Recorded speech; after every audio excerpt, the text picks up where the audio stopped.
Hey everybody, I would like to show you guys the winner of the June build competition. Now the build competition theme was Forgotten Ruins.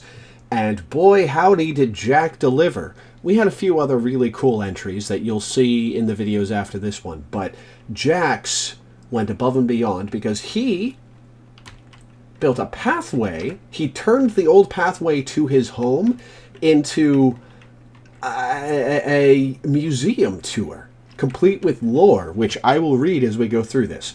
Now, you come here, it's by spawn, right behind Geo's house, actually, with the giant peridot. And you get here, and there's a shulker chest full of books, EPS New Land Tunnel brochures, and one here. And I will read this to you right now. The first Exoperian settlers carved this tunnel by hand as a shortcut between spawn and the start of the trail to their new land. The tunnel is typical of its time, supported by log beams and following a straight path most of its length, with angled ends to allow the tunnelers to correct for error. The fact that a structure built so close to the beginning of Evria's recorded history still exists is a testament to Exoperian engineering prowess. Exoperian settlers carved this tunnel in an attempt to avoid land disputes with the city-state of Newsbury to the east and the Jovanites to the west. At the time, tensions were still high between the Exoperians and the Jovanites from the Great Schism, which divided the groups over how to best worship Server. When the Exoperians' tunnel intersected one made by the Jovanites, the Exoperians avoided conflict by conceding that Giovann was Server's most powerful prophet. Today, the Jovanites continue to live an agrarian lifestyle on the northern shore Spawn Lake, around 125 north, 350 west. And he did that for like 5 different points on this whole thing. He, I guess I would say, prettied up this whole place, but it's kind of the opposite of that. He tattered it up. And look at this. All the detail he went to. All of this is placed by hand. He modified this by hand. It was a fairly normal tunnel before that. He even put in like a waterfall from up above. And here we are coming out of the New Land Tunnel. Where is the next kiosk? Kiosk? Kiosk. I'm genuinely unsure. Hello, Doges. There we go. And he put lit pumpkins under this to keep creepers from spawning, which is great. Bridge of the Bulge. This bridge carried ancient Exoperians over an area where the Meridian River bulges into a small lake. Amazingly, the bridge remains almost entirely intact, and overgrowth has filled in the gaps, making it easily traversable. Can you imagine a world where plant life does not consist of solid 1 by 1 by 1 meter blocks? He did such a good job like tying it not just into the lore of the history of the server, but also into how Minecraft worlds function. And it's so much fun to read through. I hope he does more of this stuff in the future. Old Rope Bridge. This bridge is believed to have been originally built in the same style as the Bridge of the Bulge. Unfortunately, a careless hiker burned down the original bridge with flint and steel. Some stories say that the original builders started the fire by mistake, but contemporary Exoperians say this is just a malicious rumor, likely started by the Cuplandians, and that it totally, definitely didn't happen. That would be silly. Local villagers rebuilt the piles to their full height and filled the gaps with a remarkably sturdy rope bridge. So sturdy, in fact, that it doesn't even sway in the wind.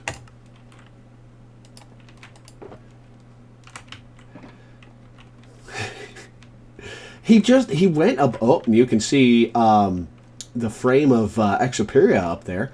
That is going to be nuts when it's finished. Flash times set 0. Bring it back to daylight. Oh man, he did such a good job tattering this stuff up and building a hill. Whoop! Ravine Bridge. Curiously, This bridge over a ravine departs from the usual style practiced by ancient Exuperians. Instead of a flat surface held in place with massive piles, it is a simple arch. Many historians have speculated about possible reasons for the departure.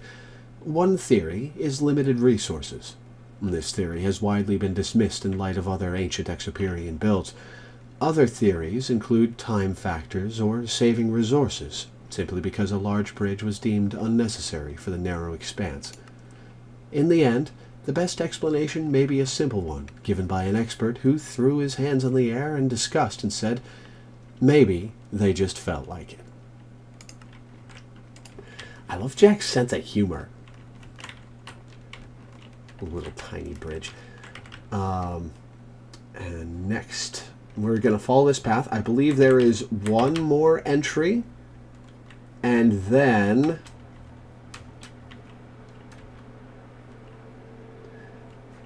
yes, the Hot Spring Bridge.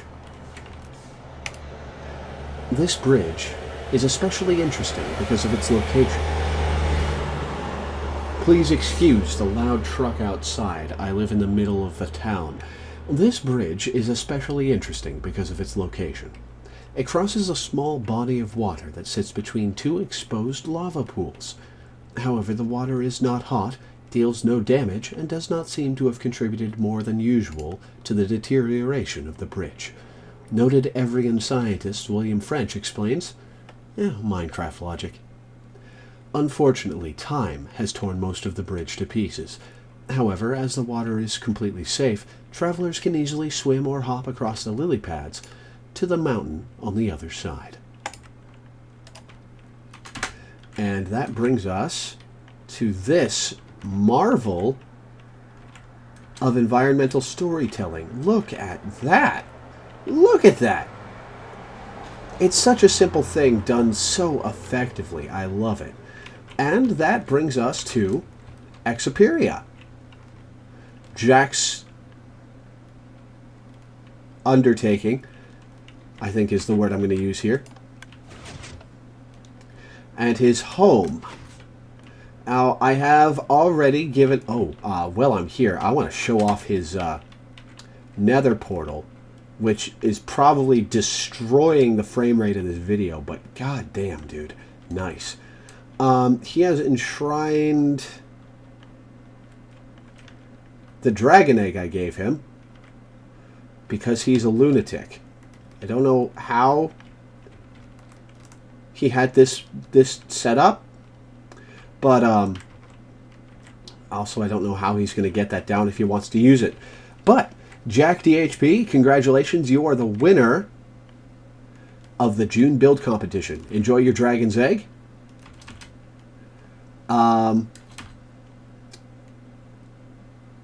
Oh, that is heart-stopping. Enjoy your dragon's egg, and now the votes will commence for the runner-up. See you guys in those videos.